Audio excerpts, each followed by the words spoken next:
grasses of one kind or another occur almost everywhere, and their seeds are extremely nutritious. After all, grass seeds in the form of wheat and rice feed half the human world. Grass seeds also feed countless wild birds, and in Australia, an entire family, the grass finches, eats almost nothing else. But there is a catch. Grass seeds contain little moisture, and birds that eat them need frequent access to water.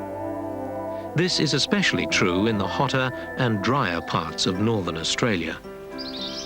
Here, any small desert waterhole is visited throughout the day by a constant parade of small, lively, colourful birds, each needing to drink every hour or two.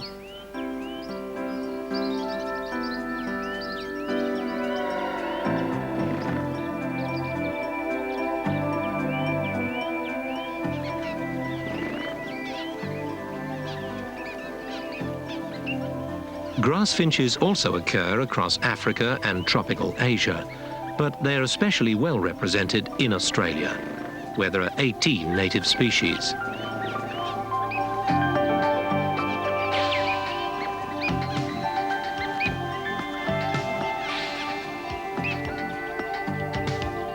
These birds are extremely popular among aviculturists around the world, and one species, the zebra finch, rivals the budgerigar and the canary as the world's most popular pet bird. Commonest and by far the most widespread of all Australian grass finches, the zebra finch occurs almost everywhere except the eastern mountains and coastline.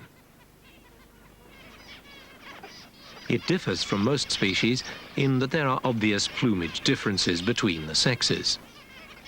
The birds with orange cheek patches here are males. The others are females.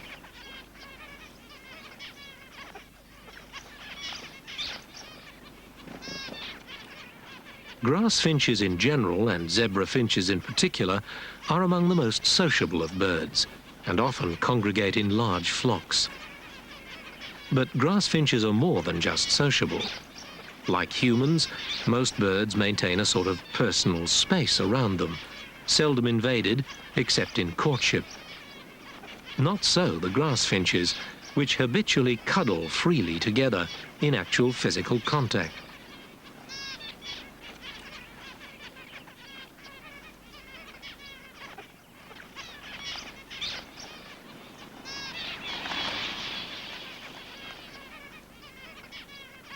The zebra finch is better adapted to desert conditions than any other grass finch. Even so, the birds suffer heat stress in exceptionally hot conditions and resort to gaping and seeking shelter in the shadiest spot available. Gaping produces its cooling effect by allowing evaporation from the moist inner surfaces of the mouth.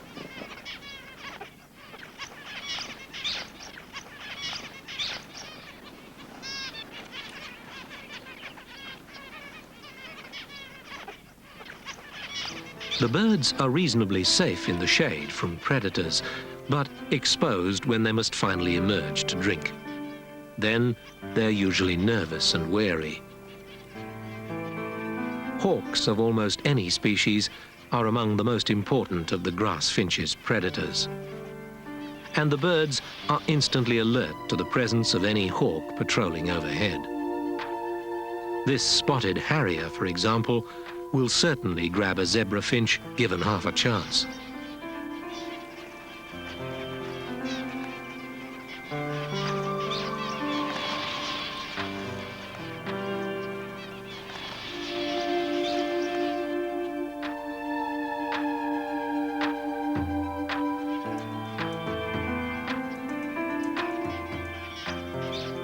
But this is one of the reasons grass finches gather in mobs. It's good tactics for small, defenseless birds to congregate in flocks. Any predator, thus overwhelmed by too many tempting targets, is quite likely to become too confused to carry out a successful strike.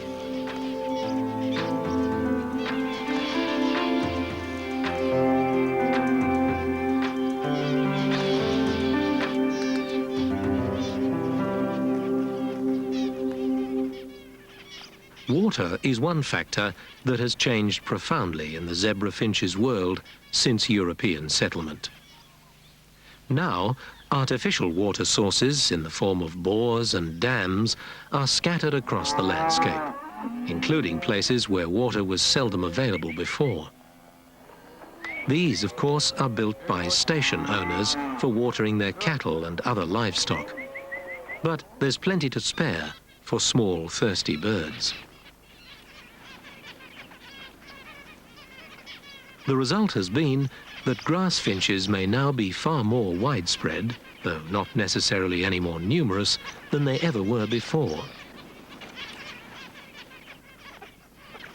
Now, few stock dams and bores are without their associated flock of grass finches, coming frequently to drink.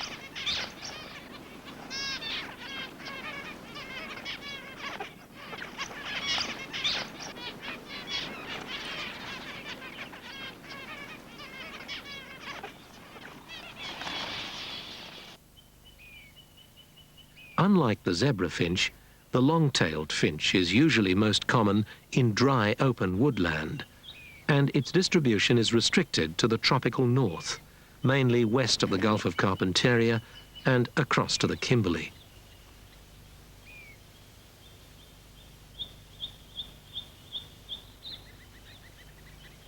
Like the zebra finch, it needs convenient access to water, and it too seems to have profited from the proliferation of bores and stock dams across the north.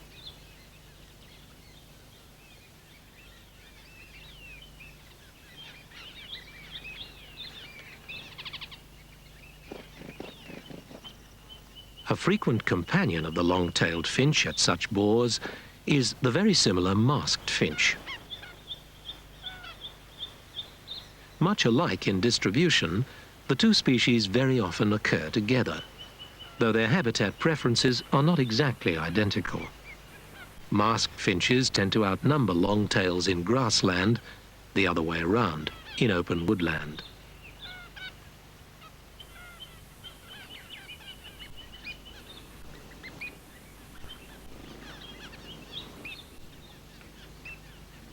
Perhaps the easiest way of telling them apart is to note the warm brown head of the masked finch, contrasting with the longtail's blue-grey head.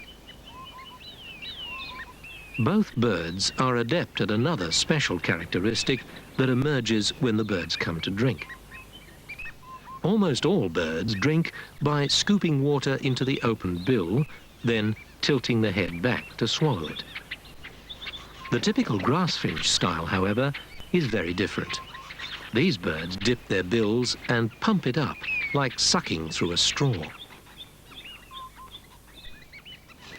The reason for the difference is unknown, but a plausible suggestion has it that the grass finch technique is much quicker and therefore safer.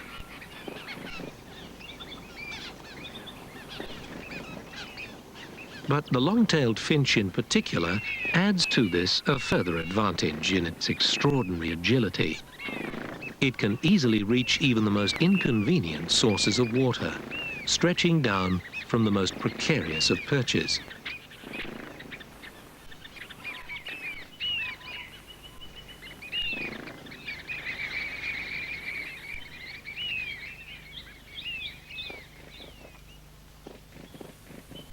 Long-tailed finches tend to harvest their grass seeds directly from the stem during the wet season, but they feed largely on the ground at other times. The distinction seems trivial, but looms large in the lives of grass finches. Especially in arid regions where the ground is both dry and open, fallen seed is available more or less at any time. But unripe seed on the stem can be harvested only at the appropriate season.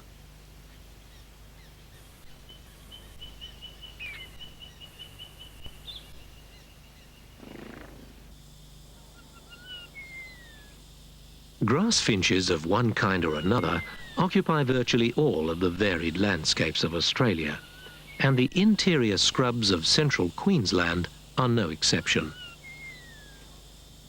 Here lives the black-throated finch, very similar to the long-tailed finch in general appearance, though it lacks the long pointed tail. The black-throated finch exhibits, to an extreme degree, a trait conspicuous among grass finches, but otherwise not common among songbirds. Grass finches mate for life.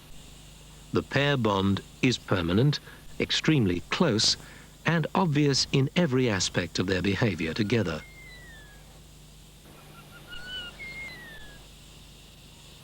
This endearing trait is one of the features that make the grass finches so popular among aviculturists around the world.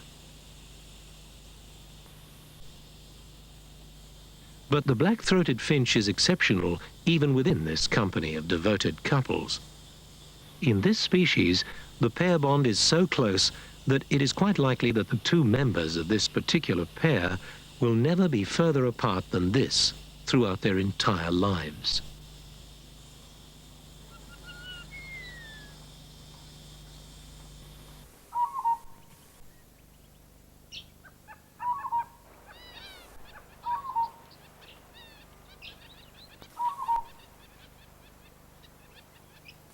This is the nest of a double-barred finch, a common bird in scrubby woodlands over much of northern and eastern Australia. A typical grass finch nest is a roughly spherical structure of woven grasses lined with feathers and placed in a grass tussock or a low bush. Both parents are involved in construction, though the female usually does the building while the male merely fetches materials. Grass finches lay plain white eggs, usually 4 or 5 in a clutch. Both parents incubate them in alternate shifts of about an hour, and both spend the night in the nest together.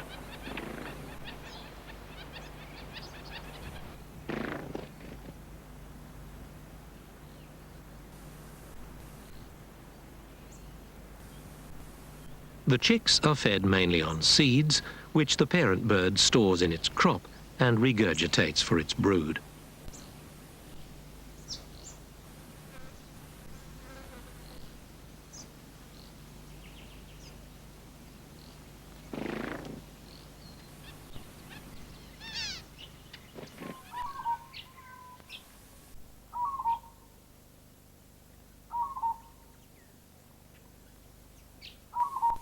Half-grown grass finch chicks are a sight only a parent could love. But they do show at least one interesting characteristic. Baby grass finches have strongly patterned mouth linings, and these strong markings serve to guide the parent's feeding response in the gloom of the nest interior. In some species, such as the Gouldian finch, these markings are so conspicuous as to seem almost luminous.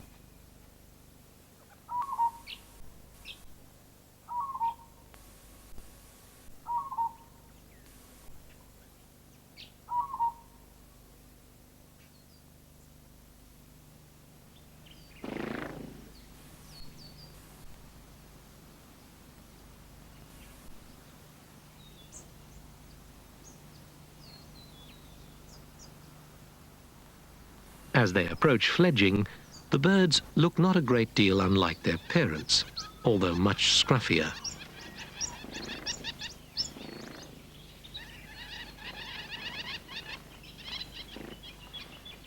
Like other grass finches, their diet of seeds means that double-barred finches need water frequently, and they visit pools every hour or so to drink and bathe.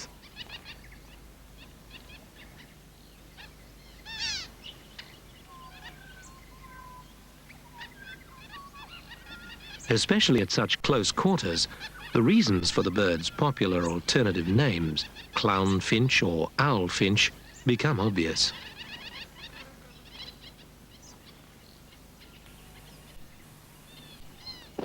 When not breeding, double-barred finches live in groups of only a dozen or two, close-knit but not especially large by grass finch standards.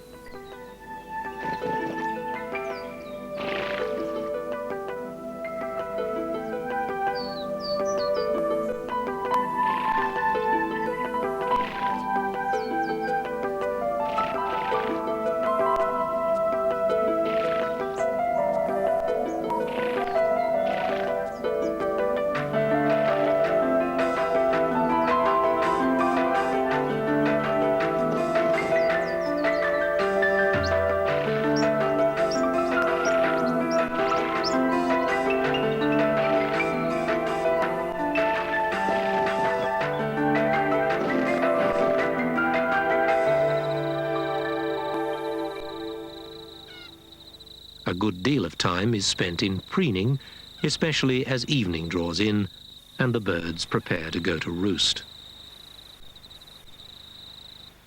Double bars have a habit, common among grass finches but rare in other birds, of building special nests in which to sleep at night. These are entirely separate, both in form and function, from the structures in which the young are reared. Pairs share this roost nest throughout the year, but they are also sometimes joined at night by others of their flock, and up to 6 have been found in a single roost nest.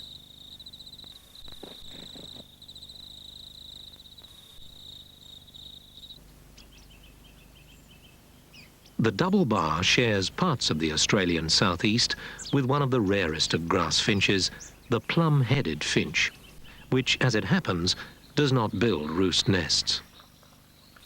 It builds nests only for the purpose of raising young.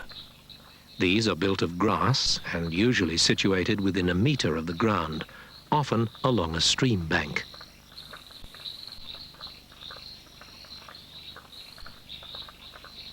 They are noticeably smaller than the nests of other grass finches. In fact, the plumhead builds the smallest and simplest of all grass finch nests.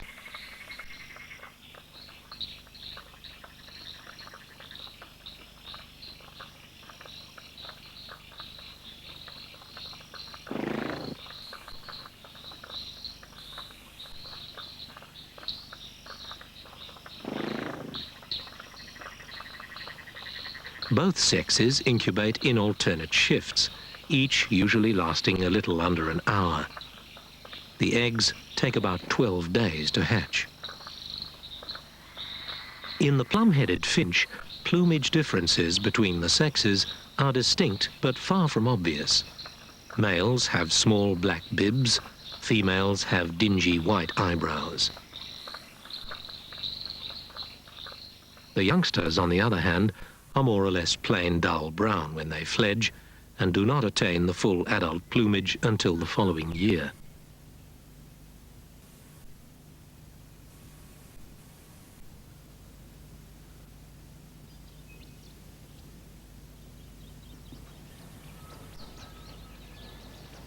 Even after they leave the nest, the fledglings are fed by their parents for several weeks before they finally achieve full independence.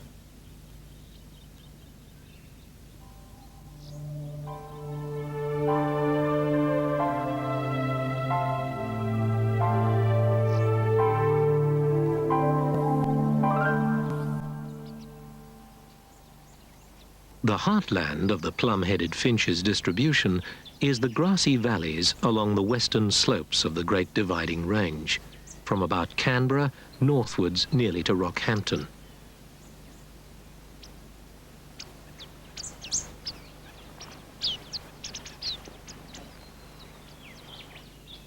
Grass finches eat seeds either on the stem or on the ground, but several species do both, depending on season and circumstances.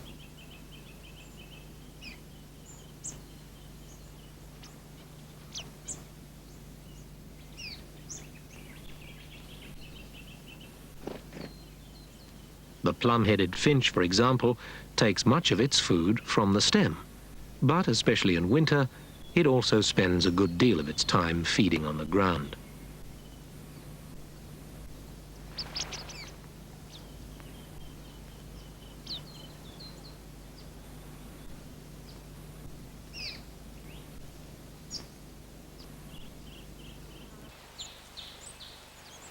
Nearly as widespread as the zebra finch, the ubiquitous red-browed finch occurs almost anywhere there is shrubbery, throughout the more humid parts of eastern Australia. It shows little fear of humans, and more than any other of the grass finches, it is as much at home in back gardens and urban parks as in the most remote rainforests. It has a special fondness for lantana thickets.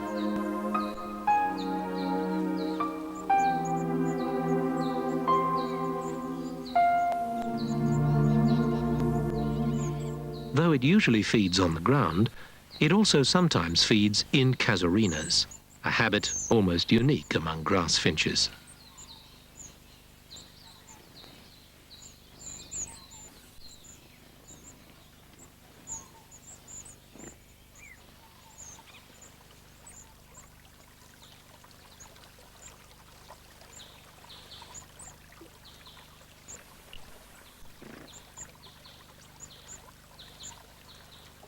Like most small birds, red-brows are extremely cautious about bathing and choose only the shallowest and most secluded pools, especially those close to shrubbery.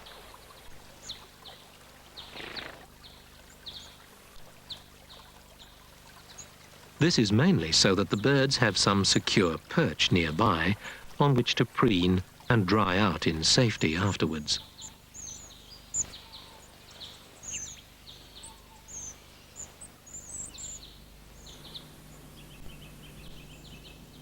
Like many other grassfinches, red brows frequently preen each other, a habit so unusual among birds that it's distinguished by zoologists under the term allopreening.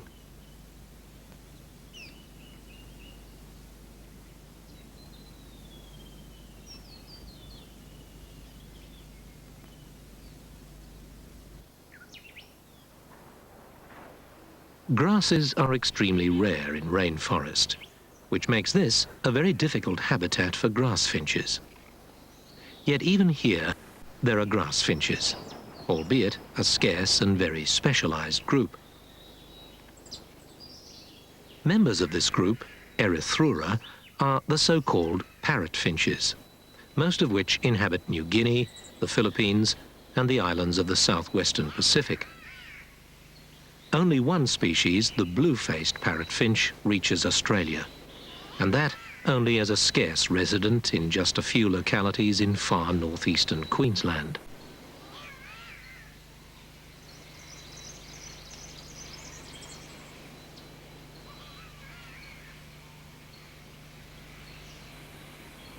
The sexes are alike, but males are usually much brighter in colour than females. In the field, parrotfinches are characterized mainly by their elusiveness. Extremely difficult to see, they are usually glimpsed slipping unobtrusively through the foliage.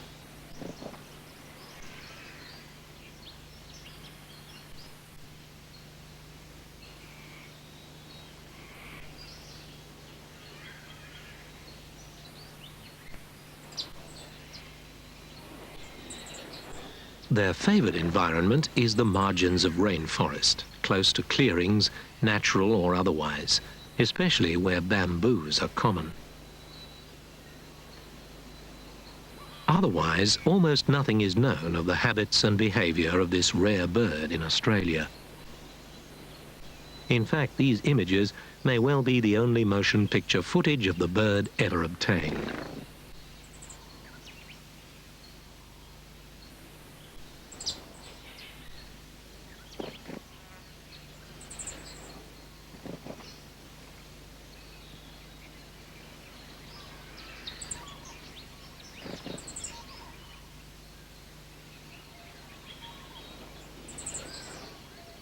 Paradoxically, dense grasslands are nearly as challenging as rainforests for grassfinches. There may be plenty of food, but that holds true only while the grass seeds stay on the stalks. Once fallen, they are lost in a jungle of impenetrable stems and effectively denied to the birds. But like rainforests, grassland too has its specialist grassfinch group, the manakins of the genus Lonchura, often known to aviculturists as nuns or munias. Manakins are widespread in India, Southeast Asia, Indonesia, and the New Guinea region. There are 3 native Australian species. Rarest of these is the yellow-rumped manakin, which is reasonably common only in the delta grasslands of tropical rivers between the Kimberley and Arnhem Land.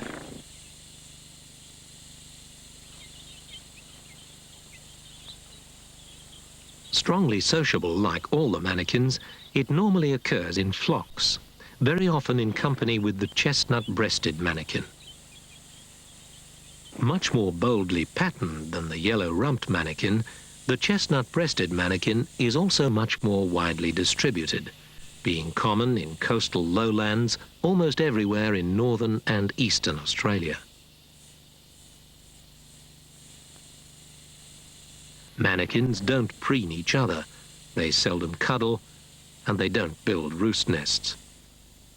Though they mate for life, the pair bond is rather less strong than in other grass finches.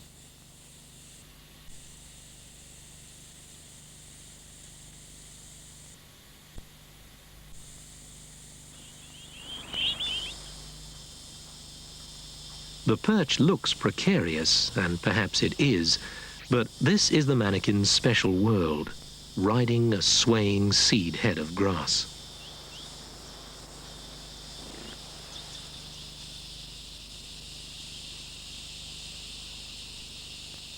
These birds feed almost entirely on half-ripe seeds harvested while they are still on the stem. They seldom visit the ground.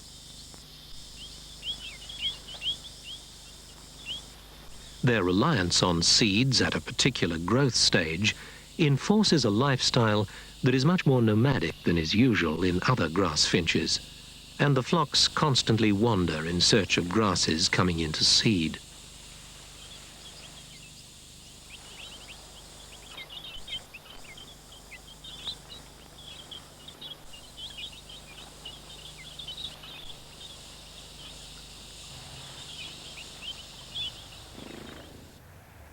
Chestnut-breasted manakins have moved into agricultural lands with much more enthusiasm than other grass finches, and they are now nearly as abundant in crops of various kinds as they are in their native reed beds.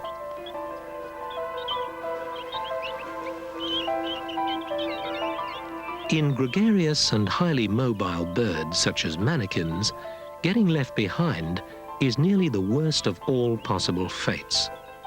So when one flies, the others don't wait round to argue or complain.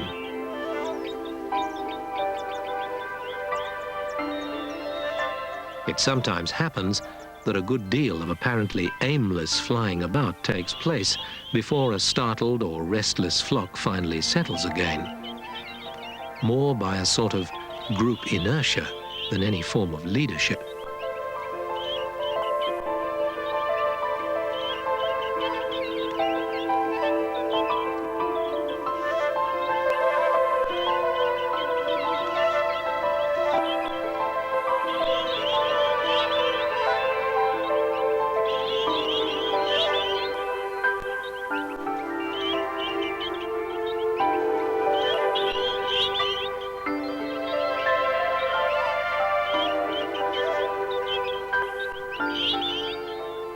Ornithologists believe that the manakins are rather recent self-introduced invaders from overseas. If so, the Pictorella manakin is probably an even earlier colonizer from the same stock.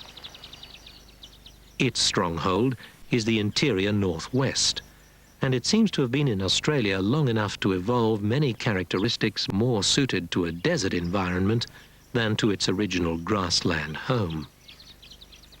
For example, it's a little more reluctant to associate with other manakins.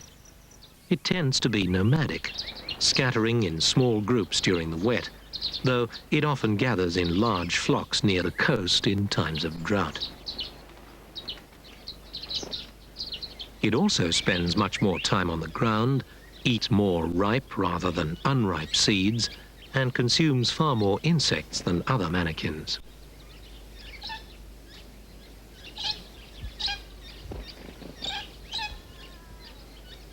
One of the more subtle hints of its non-desert heritage is that it does not drink by sucking as many other desert grass finches do, but uses the scoop, tilt and swallow method common to most birds.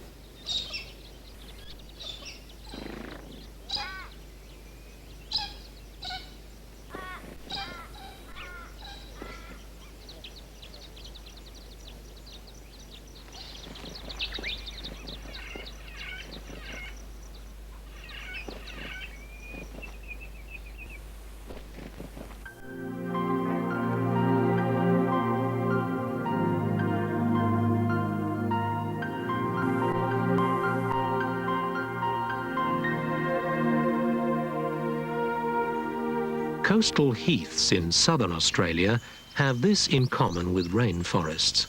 Grasses are rare, and both habitats are therefore challenging environments for grass finches. But these damp southeastern moors are home to the beautiful firetail, which is most common where streams choked with shrubbery meander across low, dense heaths. It is confined to southeastern Australia from about Newcastle to Adelaide, and is the only one of the grass finches that occurs in Tasmania.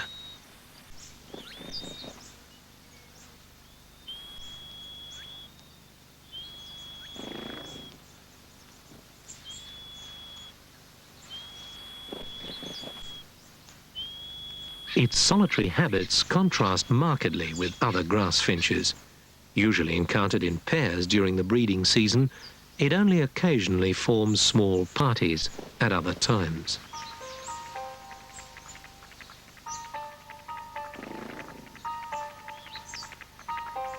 Though the birds will eat any insects, tiny snails, or other small life they might encounter, the bulk of their diet consists of seeds, in search of which they clamber nimbly about in the dense vegetation like miniature parrots.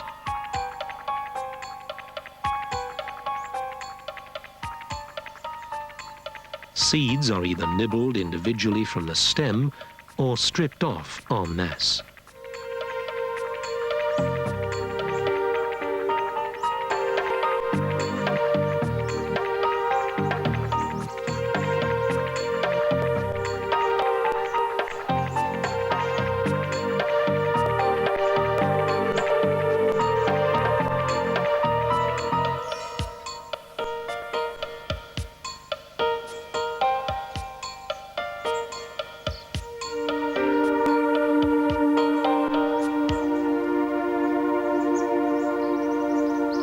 Occasionally, the birds feed on the ground in open areas, gathering seeds and minute insects. They also sometimes gather grit to aid in digestion, though this is less important to grass finches than it is to some other seed-eating birds, such as pigeons, that lack powerful bills with which to crush their food before swallowing.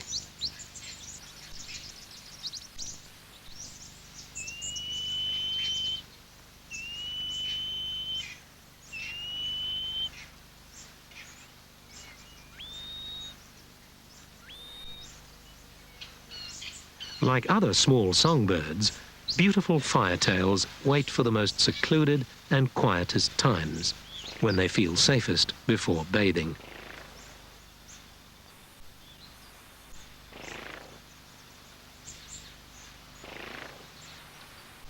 Even then, they need to feel very secure indeed before they'll risk their plumage getting completely soaked like this. Bedraggled plumage and the weight of water trapped amid the feathers represents a very substantial load for a tiny bird. It means that flight and agility in the air is temporarily impaired, and the bird therefore feels extremely vulnerable to predators.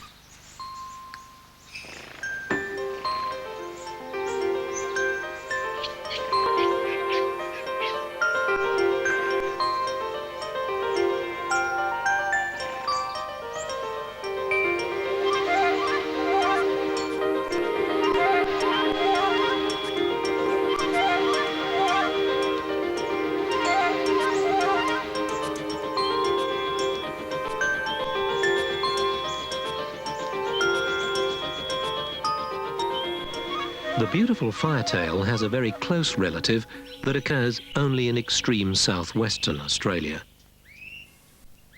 This is the red-eared firetail, and the two species appear almost identical to the casual observer, differing in little more than a small patch of bright red on the face and white blotches rather than bars on the flanks.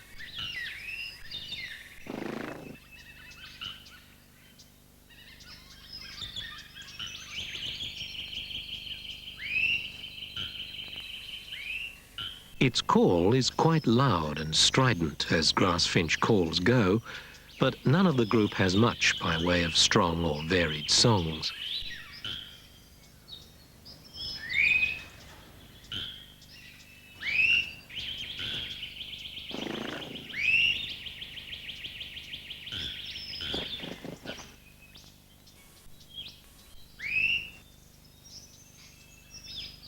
Within its extremely restricted range, it inhabits dense heath and riverside scrub in jarrah forests, mainly between Perth and Bunbury.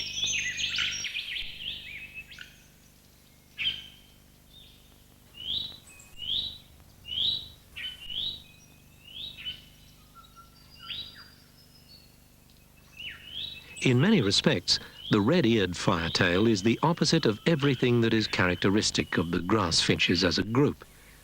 It is, for example, essentially solitary rather than gregarious in behaviour, and is more at home in the trees than on the ground. Many birds in difficult environments are generalists rather than specialists, and the red-eared firetail reveals this trend in the versatility of its foraging behaviour. It feeds most often low in trees, gathering in grass stems as far as it can reach before changing perches.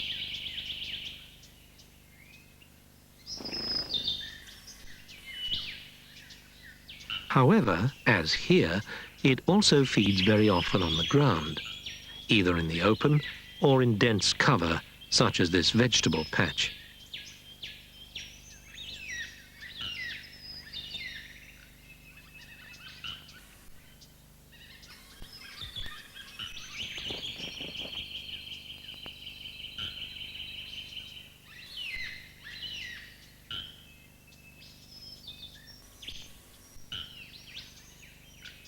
It sometimes visits flowering banksias and similar shrubs to nibble at the flowers, and has even been recorded sipping nectar like a honey eater.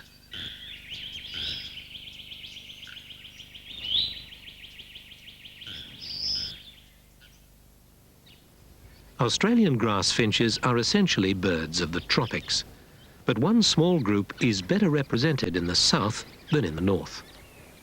Members of this group have in common a bright red rump and are often referred to as firetails.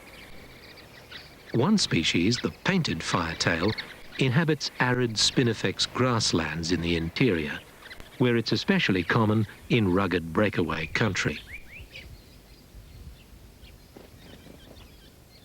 Painted firetails seldom move far from the vicinity of permanent water, which may explain their curiously patchy distribution. One hint of possibly other origins is that, like the pictorella mannikin, the birds drink by sipping rather than sucking.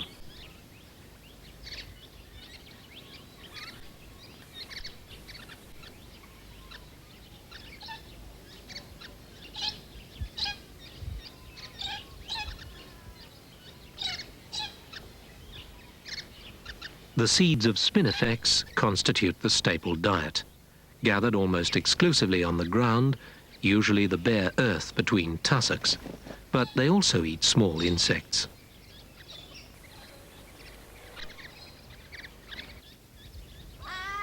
The bill is rather more pointed than is usual in grass finches, an adaptation for probing for seeds and insects in tiny crevices and between small rocks and pebbles.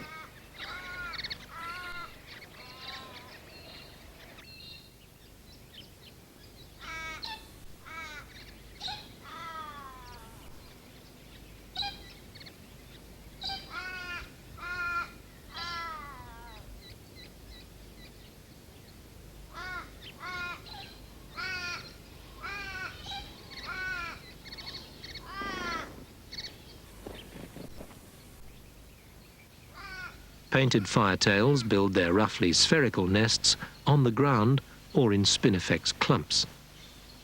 On the ground, the birds sometimes build first a platform of small stones or fragments of wood before starting construction on the nest itself.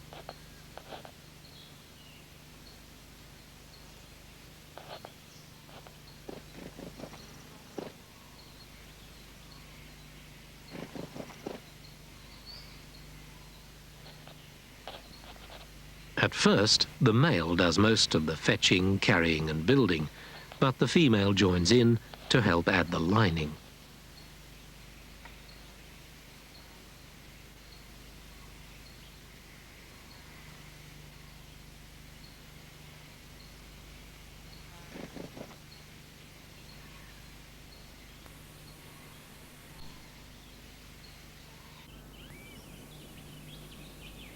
The nest of the closely related diamond firetail is similar in that it too is constructed mainly of grass stems, but differs most obviously in being built usually in a bush or tree, at any height from 1 to 30 meters above the ground. Feathers are often used in the lining. However, one of the most striking aspects of grass finch behavior happens before the nesting season begins. This is their extraordinary courtship displays, in which the diamond firetail is perhaps the preeminent performer. The details vary from species to species, but the broad outline is similar in all. As the mating season approaches, a courting male begins a dance that consists of a series of rapid bounces up and down on his perch, usually a twig high in a dead tree.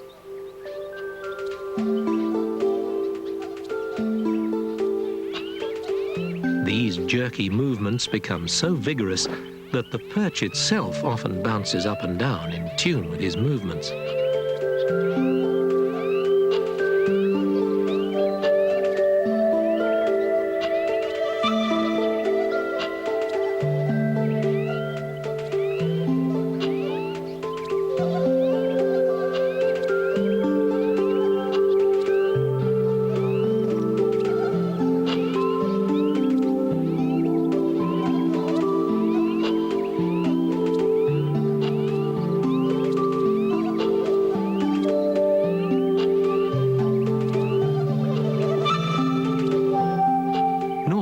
Performs this dance with a grass stem, anything up to 1 meter in length and usually held by one end.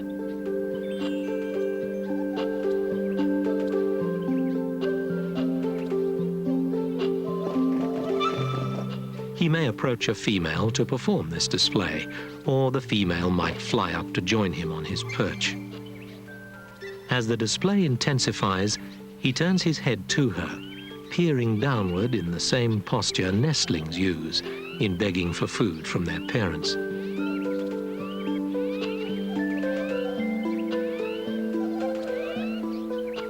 Mating takes place either at the nest or on the display perch.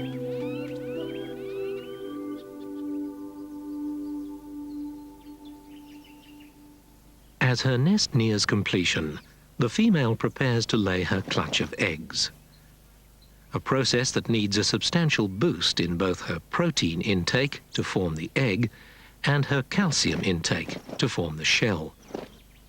Calcium is available from several sources, including any bleached bones that might be lying about on the ground.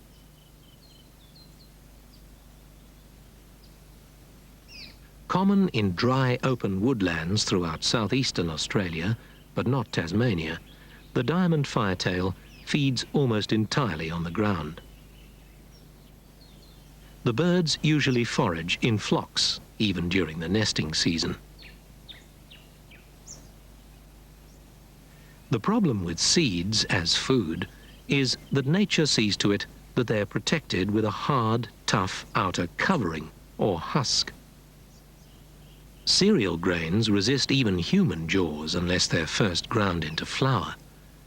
The seeds that grass finches eat may indeed be much smaller, but not necessarily any easier to crush. This is where the significance of the grass finch's distinctive conical bill comes in.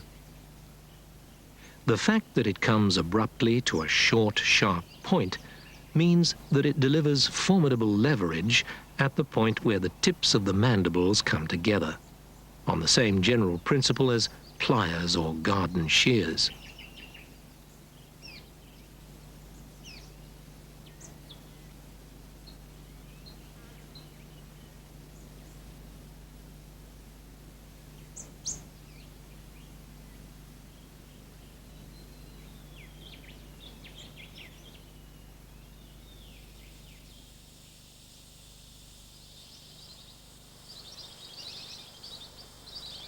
In the northern tropics lives a grass finch that seldom leaves the immediate vicinity of water.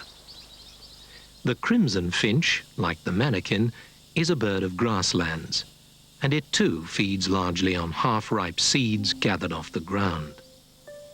It also eats large quantities of insects.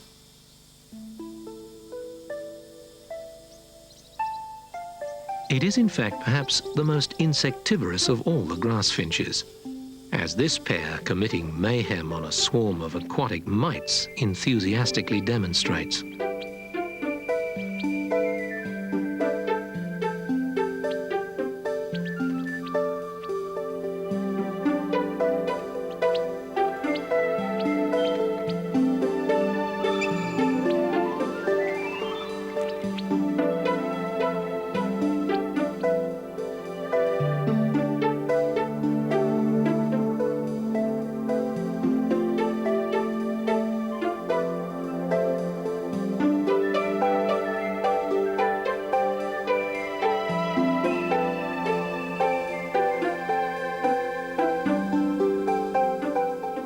Though it has declined in parts of its natural range, especially pandanus swamps, the crimson finch has adapted well to changes in land management and is now, for example, one of the commonest of small birds in the sugarcane fields of northeastern Queensland. A rather unsociable bird, it lives in family parties rather than flocks.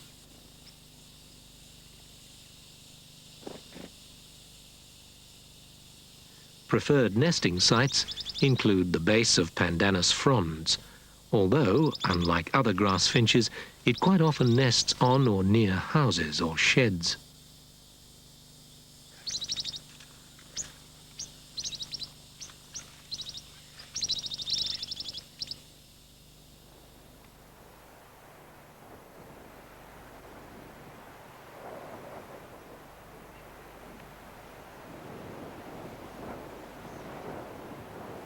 Across much of the tropical north, where the grass finches reach their greatest diversity, they are very much in decline. Fire may be one of the reasons for this. These days, the effects of natural fires are multiplied many times by fires deliberately lit by humans. It might be true that burning clears the ground and makes seeds easier to find, but on the other hand, it destroys the plants that cast the seed in the first place. The details remain unclear, but there's little doubt that overburning has had far-reaching effects on tropical grasslands, probably to the overall detriment of grass finches. This glamorous bird may be the chief victim. Once the star finch occurred from Cape York and the vicinity of Rockhampton right across the tropical north to the Pilbara and southward into New South Wales. But the last half-century has seen a severe decline, and it's now common only in the far northwest. Somewhat more than other grass finches, it favours lush, tall, stream-side grassland of the kind most seriously damaged by fire and slowest to regenerate afterwards. So it seems likely that habitat degradation might be the chief cause of its decline. The starfinch lives in small groups, typically about 20 in number. It is rather sedentary, not given to the nomadic wanderings that characterize several other grass finch species. It occasionally feeds on insects such as flying termites, but its chief food consists of unripe seeds gathered on the stem. Only when forced by drought or fire does it descend to forage on fallen grass seeds on the ground. Even then, the flocks stay together, young and old alike. Juvenile birds are nondescript brown and can sometimes be difficult to identify if it should happen that there are no adults close by to give the clue to their identity.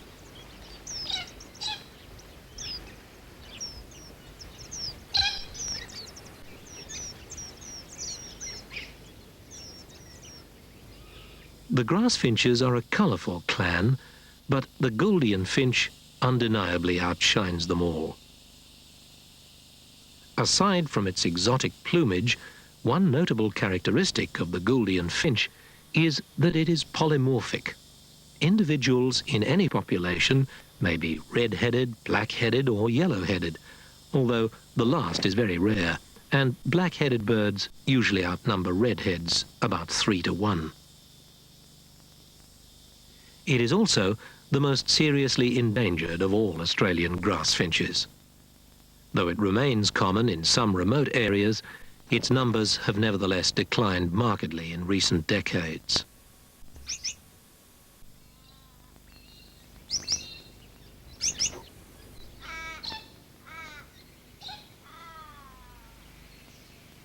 The Gouldian is also notable as the only grass finch that habitually nests in cavities in trees or termite mounds, although 1 or 2 other species occasionally do so.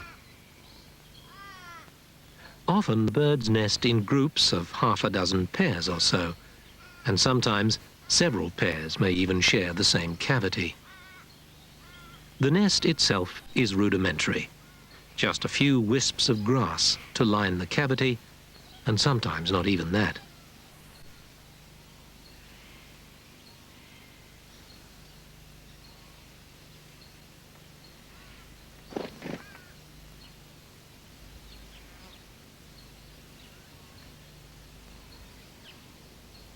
When they fledge about 3 weeks after hatching, the juveniles look plain, dull, greenish brown, very different from their spectacular parents.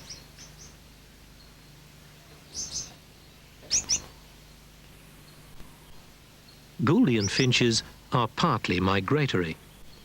As grasses dry out in the interior during the dry season, the birds drift towards the coast, spreading back inland as the following wet brings rain to rejuvenate the interior grasslands.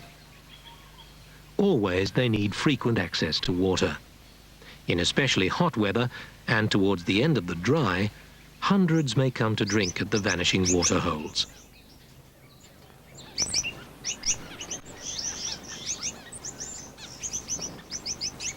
They gather in the tops of trees nearby. Then, when all is safe, they fly down in groups to drink together.